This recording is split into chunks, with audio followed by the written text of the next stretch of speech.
Australia, and there is Derek Bell. There we see Derek Bell in the Kramer Brothers Kenwood car. It was lovely to see Derek back, and I think he was loving it too.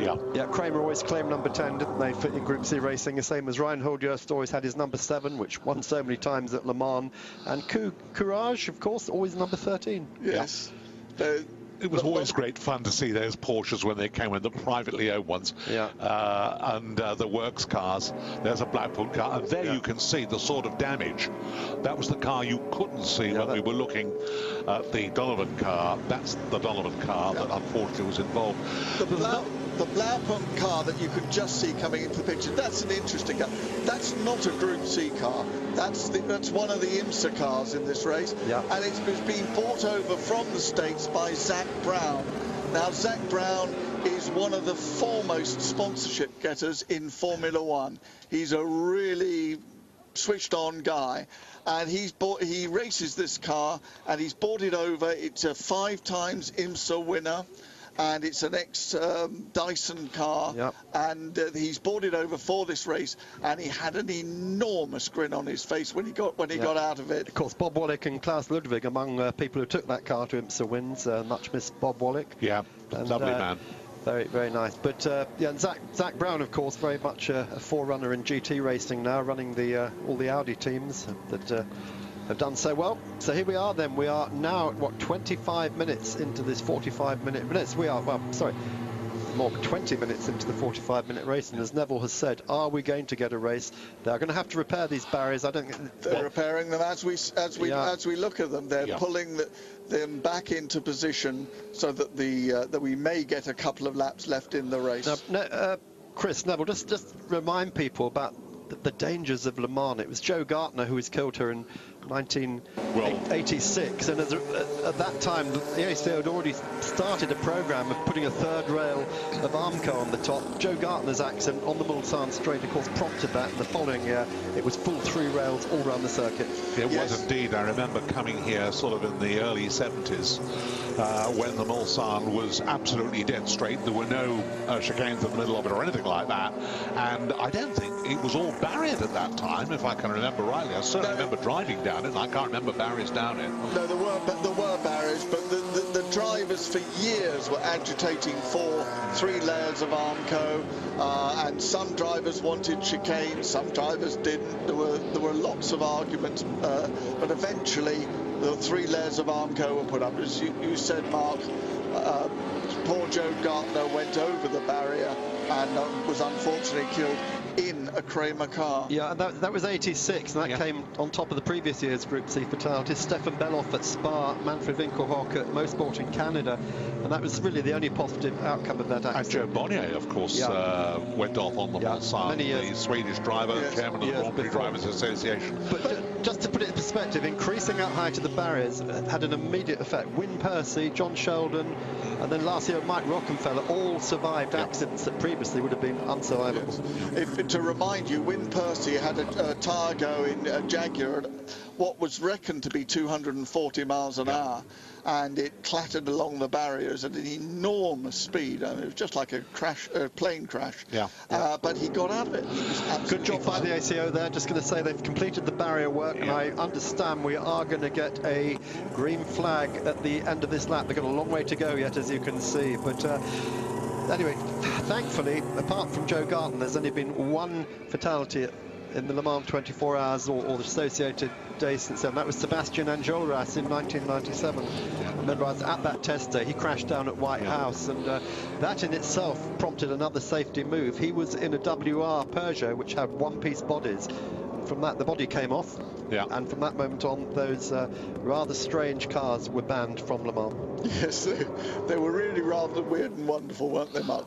So there are the wrecker trucks. And they've done a remarkable job on that in the speed and timing of the whole thing. They really have gone well. But it still is going to mean that I think they probably want to try and sweep that. Well, we've only got 20 minutes left now, haven't we? Which is enough probably for around about 5 or 6 laps. And, of course, I suppose it's got rid of the fuel problem, hasn't it, Mark? In one hit, you know. You know, this point of the track, these cars have just come through the Mulsanne King. They're starting to think about braking for Mulsanne Corner, but the C1 cars, we're looking at 200 miles an hour. Oh, yeah. That's the question. Actually, Mark, if I can come in there, I think it's before the first chicane. I think it's actually... further down, yeah, we've been given no information on that. It looked like the Mulsanne kink to me, but No, it's the first kink in Mulsanne, I think, rather than the second one.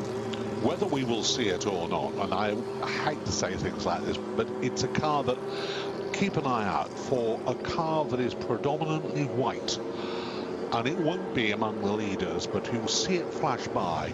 It's a very rare car. I think there's only about one of these early Jaguars left, which were the Group 44 Jaguars. The Bob Tullius cars, yes. Gorgeous old car. And keep an eye out for that car because it is well worthwhile looking at. And that is, of course, that is, of course, another IMSA car. Yep. Although they were brought over for Le Mans to ease Jaguar into Le Mans. Hey, we're going to take a quick break. Certainly, hopefully a shorter break than these cars are taking at the moment. A long safety car period. Back with Eurosport in a moment. Back to Eurosport live here at Le Mans, and although we have cleared up the accident damage on the main straight on the Mulsanne, we've got a couple of other cars, including this one, Peter Garrold's at number 30, Momo Nissan NPTi1. This is one of the American Nissan runners, and one has also stopped, a Spice Chris stopped in the Porsche curves, we noticed. Yes, well, these cars have been running behind the pace car for quite a long time now. Yes, there's the Spice being pushed back behind the barriers. Peter Merrick's car. Yeah, they've been running for quite a long time behind the safety car. The temperatures are probably going up and very difficult to drive. They're not built to drive at this slow speed. It always gives problems. The oil starts to get too cold. Not good for them, especially in the wet, difficult rain coming in, all sorts of problems. These guys want to get back racing, and hopefully they can do. The pace car, though, still got its lights on it. They were off until those two cars stopped, but now they've had to put them back on again. And we've got 17 minutes left. It's going to be, what, about 12 minutes left by the time they get round to the... Yeah, it's unfortunate. I mean, that we've had a situation that the strange thing was that before this race started, we were all a little concerned that it was going to be perhaps a battle of fuel consumption as much as anything else. Now it's turned around the other way.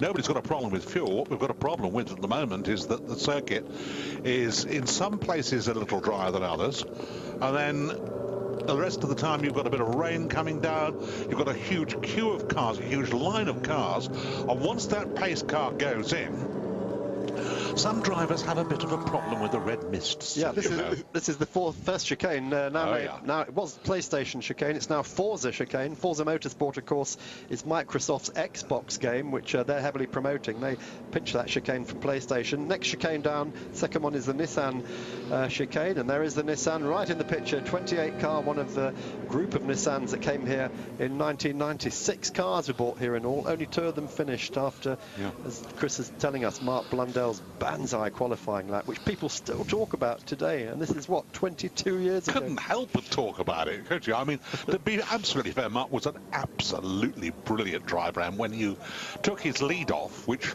not many people did, he really could go. But if you look at these cars, it always amuses me that they're moving around. The idea is we'll keep the tyres warm, you know.